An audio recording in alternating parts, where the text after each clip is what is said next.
You're about to play an unfinished level from The Last of Us Part 2.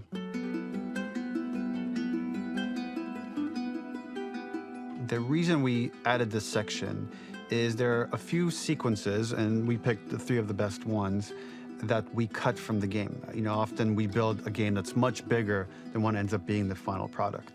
They were months away from being finished, but we wanted to give you an insight of what it's like when we built the game, because often we have this whole thing constructed and it doesn't have final art or audio or dialogue.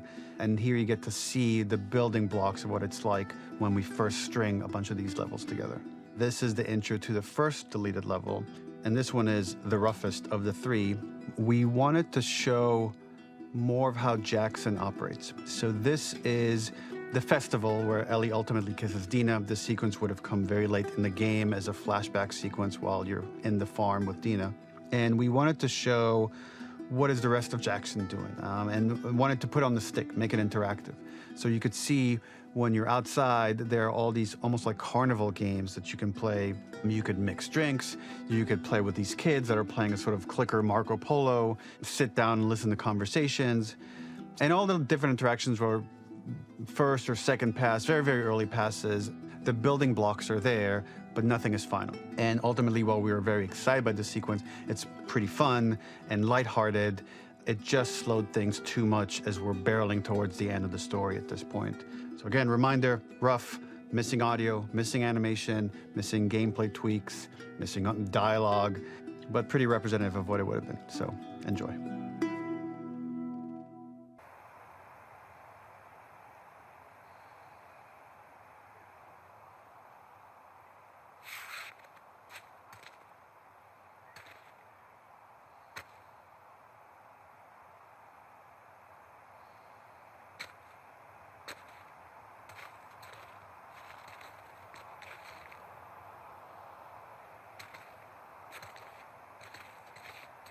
Originally, this level was going to transition us to farm. We would go all the way through to the dance, where Ellie and Dina share their first kiss. Then we would play through farm, and when Ellie plays the guitar at night, she would remember the Seth incident. So, the opening for this was a little tricky. We needed it to match at least a little what you might expect emotionally coming from prior beats, because we were already purposefully disorienting you in time and space. Remember, you just came from this huge fight. To jump straight into it would have been a little too jarring. After some back and forth, we rooted it in Ellie's nerves, calling back to her hands shaking in the theater. But this time, for a much more innocuous reason we'll find out later. She's nervous because she has a crush on Dina, who is the only reason why she's here at the dance.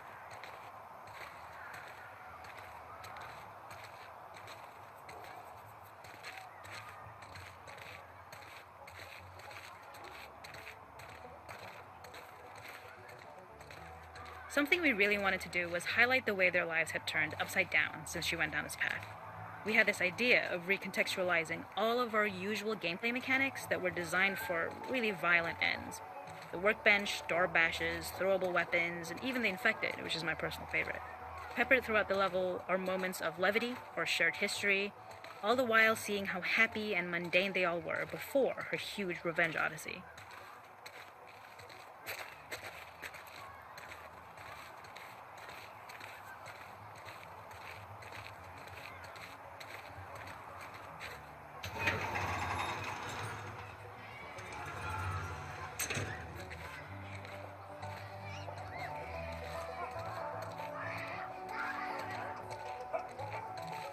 It is not a festival without one of these throwing games. This one, of course, uses our throwable system where you're often chucking explosive things or stunning things, but for a more wholesome purpose, although some people take this game really seriously. A fun aspect of this is if you did well, you could win a toy here. Ellie would place it in her pocket. If you had done this, you'd find the toy with JJ, the baby, later back at the farm.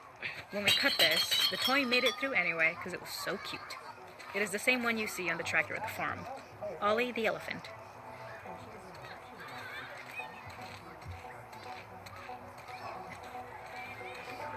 This is one of my favorite sections because I think that it achieves both the slice of life aspect of Jackson while also being a stark reminder of how dark the world that they live in really, really is. To attract attention and curiosity, one of the kids was supposed to make this adorable, messed up little clicker impression and the others would giggle. We tried a version where if you got close enough, the kid might try and follow you a little before turning back. Since clickers are blind and move by echolocation, for this game of messed up tag, Ellie must close her eyes and listen for when the children give themselves away. The thought was that these kids are in relative safety. They still grow up with the dangers of clickers and runners, and all those lessons would embed themselves in the games that they play. When the festival got cut, they tried to preserve this moment and move it to the front of the game where the snowball fight is, as a tutorial. However, being in the headspace of a clicker doesn't really teach you how to deal with them. Eventually, it evolved, and they instead made the snowball fight, which was, I think, way more effective. For me, it's character illuminating that not only does Ellie know this game, she plays along. There's a familiarity with the kids that's really nice to see, especially because it's such a difference from the Ellie we see later, who has a sort of hollow normalcy that she's trying to get with JJ, but kind of fails.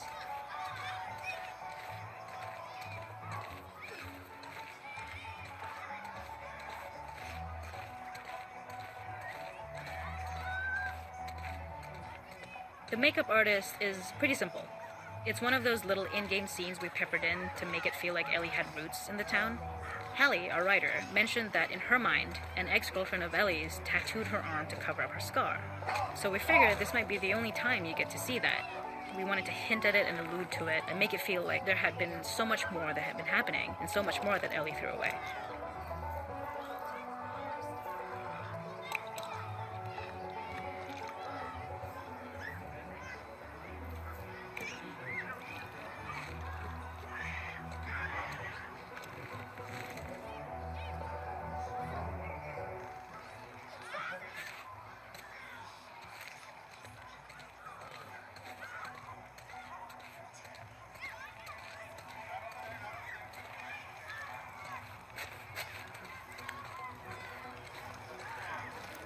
We use our workbench a lot to make a lot of things that kill and maim and hurt people. Here, we had the silly idea of using the same feel, harkening back to the same animations, using the exact same UI to instead fix a drink. Like the workbench, you could pick your base and then you could add something to it. And at the time, we had some different reactions from Ellie based on how strong you chose to make the drink. Something we wanted to prototype though, before it got cut, was picking up some ingredients around to add, like a lime or maybe a bottle of someone's favorite whiskey or salt, like you were earning upgrades. We also toyed with having Ellie carry around the drink you made and occasionally sip it, psyching herself up to go talk to Dina inside because she's nervous. It got too noodly though, because she would need to keep placing it somewhere before she did anything, so it would have ended up more trouble than it was worth.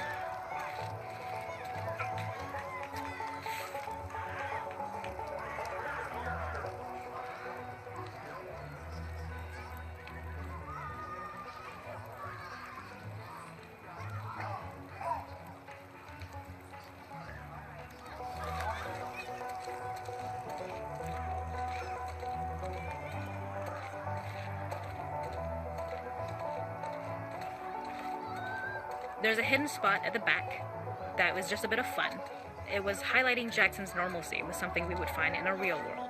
In the back, you would find teenagers finding some alone time with each other in a dark corner of a party. It was rewarding the player for peeking into a hidden corner, but ultimately redirecting them back to the festival. We also had versions of them smoking weed here, despite Maria's consternation, probably having gotten it from Eugene.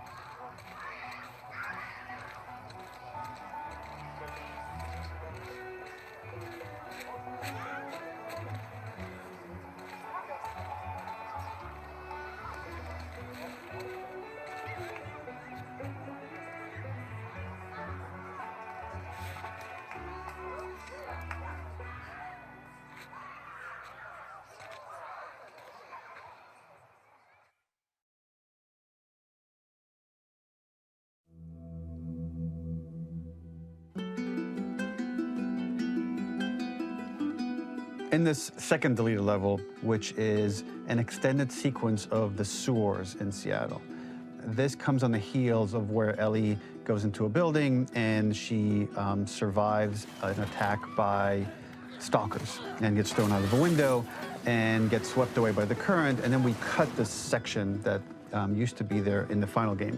Now you will get to play it. So this was a way to get a bit more interesting puzzles, interesting traversal, figure out how Ellie can navigate the sewers with the fighting current. Ultimately, with a lot of these levels and these sequences, the reason why we cut them were for pacing purposes. But here it is for you in this very kind of raw form that part of it will feel finished, parts of it will feel like assets are missing as far as audio, animation won't be final, but it's a glimpse into what a game looks like when it's months away from finishing. Enjoy.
The ladder acts as an immediate goal for the player, but being able to climb out is not going to be so easy. To keep levels interesting and engaging, we alternate between positive and negative values the player experiences. Here, it's a positive to have found the ladder, but then a negative to discover it's not the solution.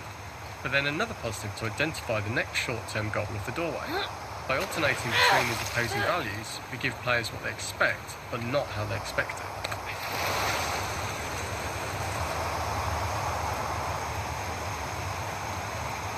This level, internally known as Find Nora, was quite long in duration as we had to make Ellie traverse a far distance to the opposite side of downtown Seattle.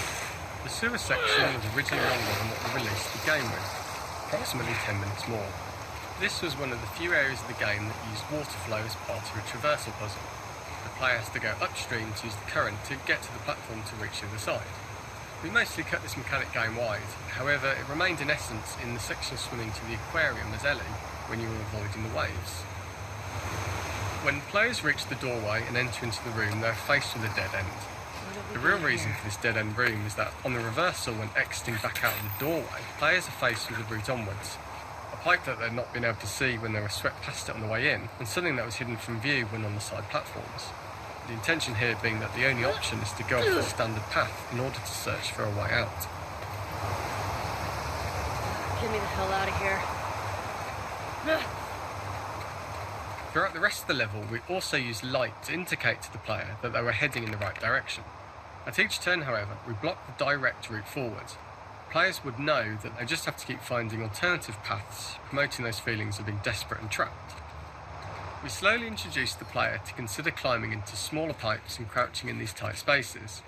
This is to slowly build up to and encourage the player to climb into such a small pipe that they'll have to be crawling on their stomach, which is something that the player previously may not have recognised as a playable space, let alone the desired route they need to take. We added a tiny space just to reward the player's exploration with a pickup item, and we made sure it was something that made sense that you'd find in this area, a canister and all the garbage that had been washed into the sewers from the surface.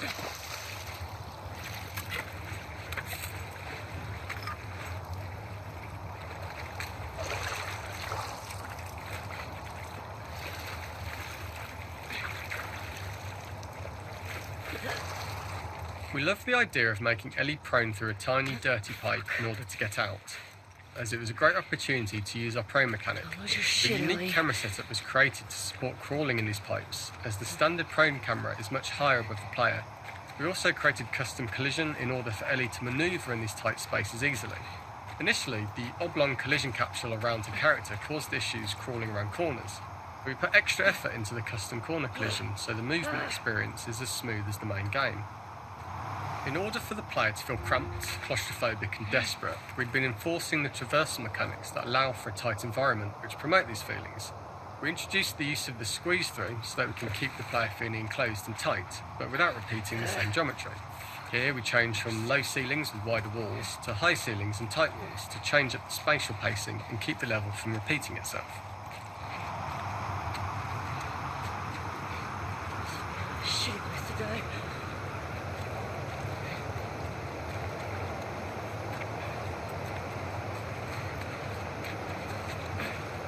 Originally, we had the waterline much higher here, so players had to swim through this tight tunnel. However, from watching user test feedback, it was occasionally causing people to discount the route entirely and turn back on themselves. So to avoid any risk of this happening in the final game, we present a lower water level so the tunnel is easy to see and commit to using.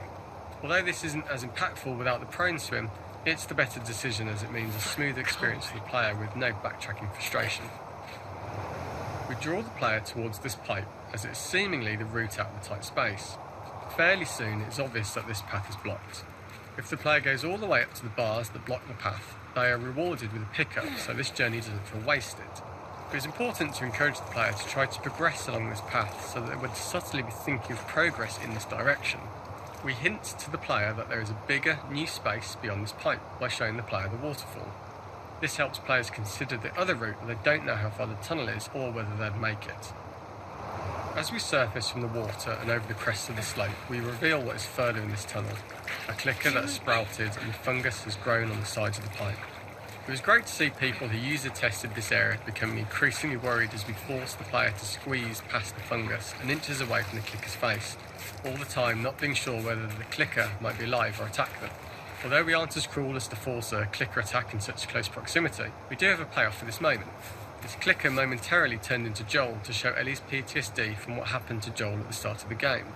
Ultimately, we decided to save this moment for the farm level, as it was more impactful there because it could become the centrepiece of that experience.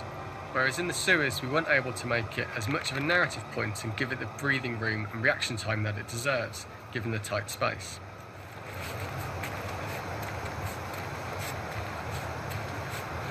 Oh, shit!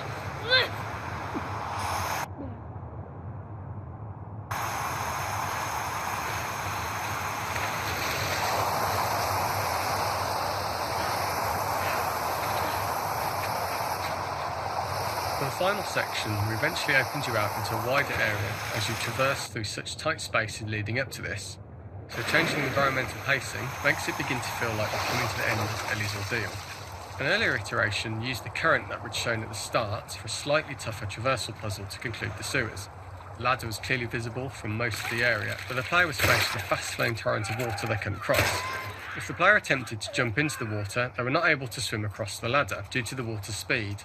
But instead, they had to traverse the pipe running along the top of the space in order to get across the water.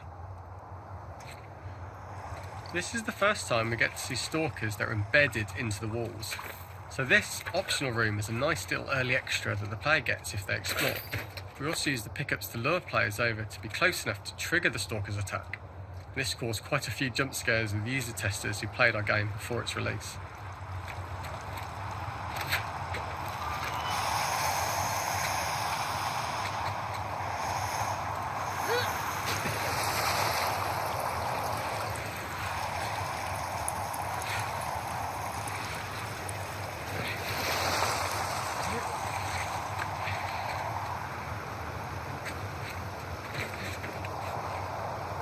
Using this pipe was retained in the iteration we shipped with, as it's the last of the extreme methods Ellie has to undergo in order to escape the sewers, and what she will go through in her pursuit of revenge.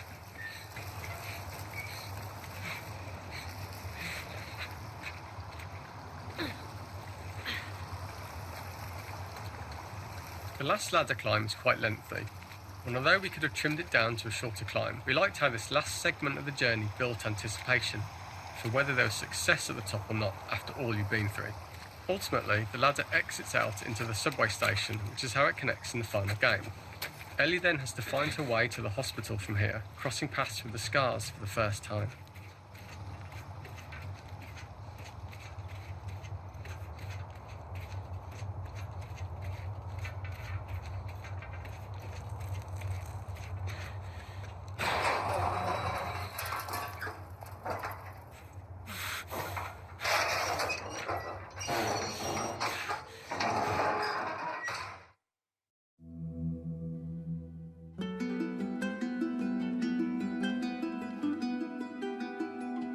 For this third and final deleted level, what we call the boar hunt sequence, this was a sequence pretty late in the game.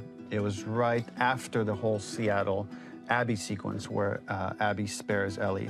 And then we wanted to come back into Ellie's story, but keep it a bit mysterious of how much time has passed, where is Ellie now?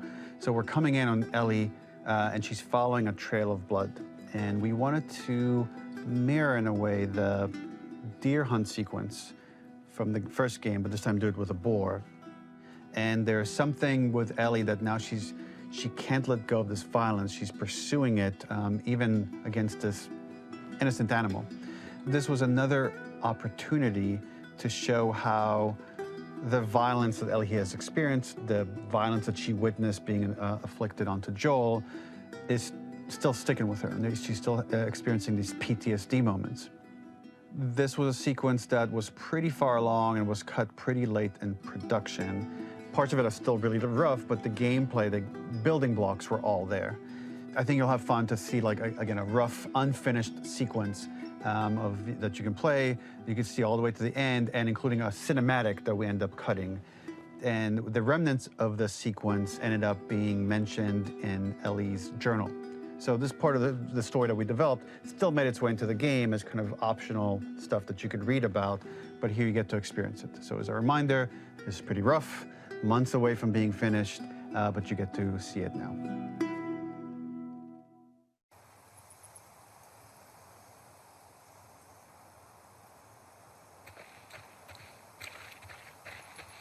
So the boar hunt was one of the hardest levels for me to work on.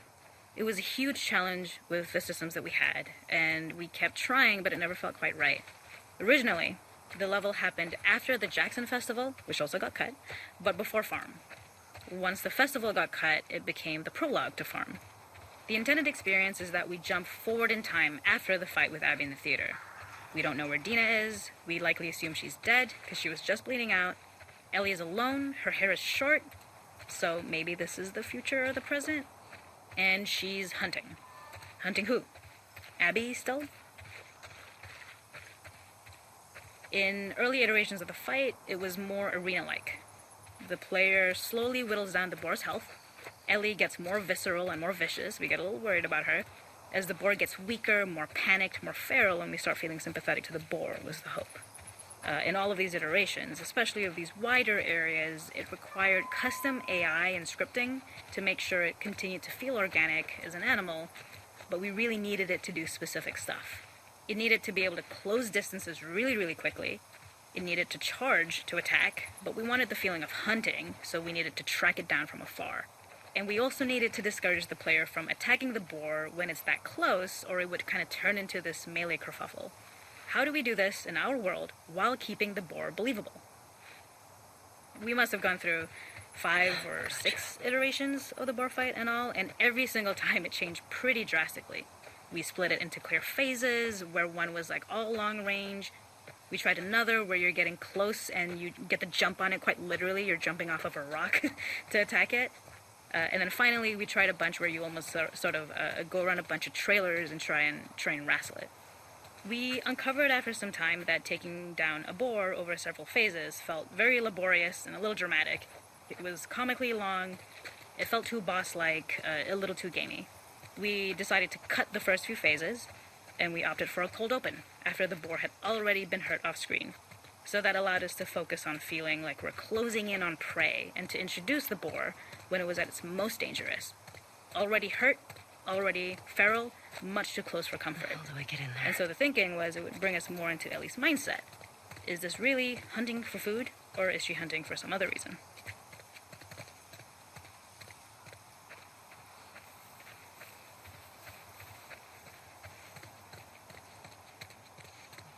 The gas station was built to highlight the bore's destructiveness.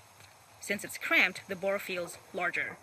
We also feel trapped with it, though perhaps it's trapped with us. But it charges, but gets to us quickly, so we must be on our toes. This made it more aligned with Ellie's sort of hunting for trouble mindset. Listening became more important, as well as moving around slowly so it didn't hear you. Could you spot it before it saw or heard you? And could you get a shot off quickly enough so you could dodge out of the way? Or is the shot worth the cost after? It feels like a gamble. By the end of the fight, everything would likely be in shambles, the board would burst through the back, and we would follow it and finally enact revenge.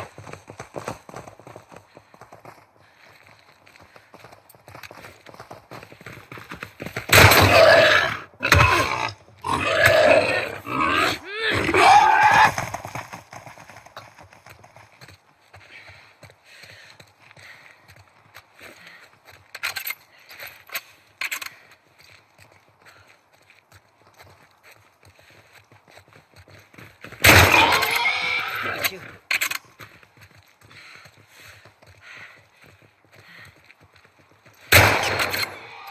It's over. Nowhere to run.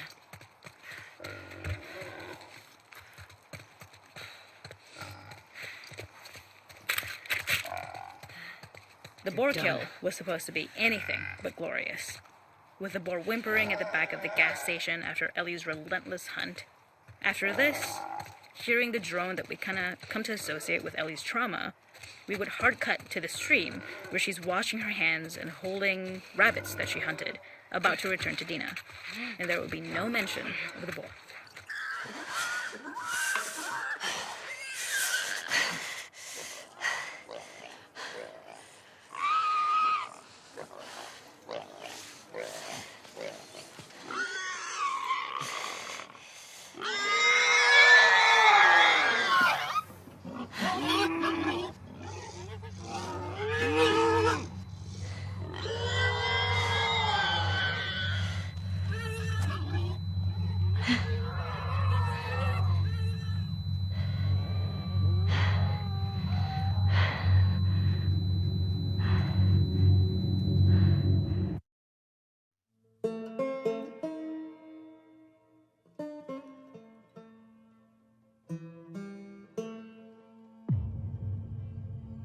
This is the longest, most ambitious game in the studio's history.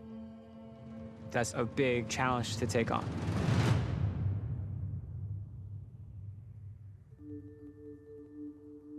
The Last of Us was this beloved game that won all these awards. So many people were like, Last of Us 1 is perfect.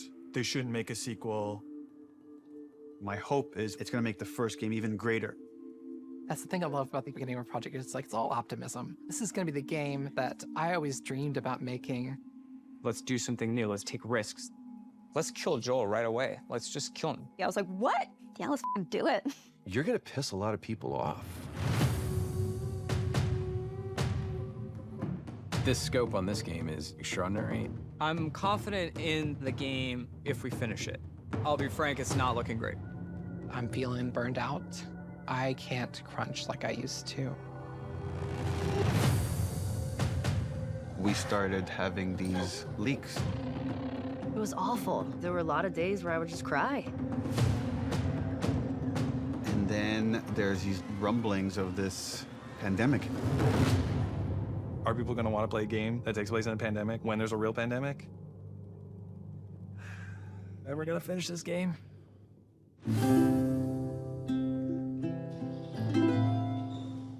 It's a marathon, it's not a sprint.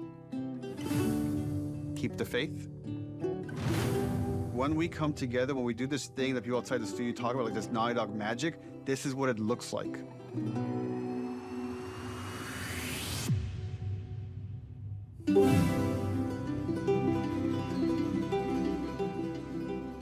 Or Joel doesn't die. So then what happens is all of us become friends. Blair!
valley of the shadow of death, and I fear no evil because I'm blind to it all.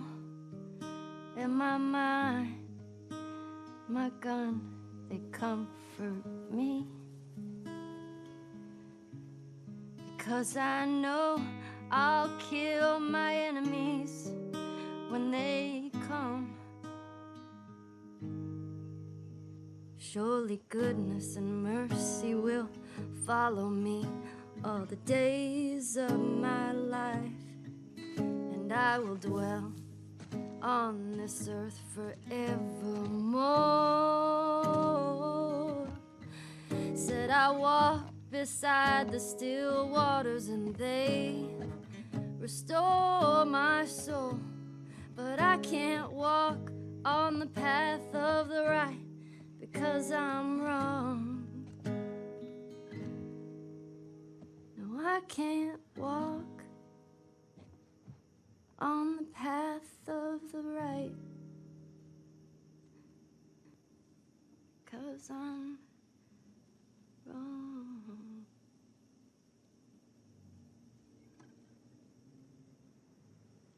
What are you doing, kiddo? You really gonna go through with this?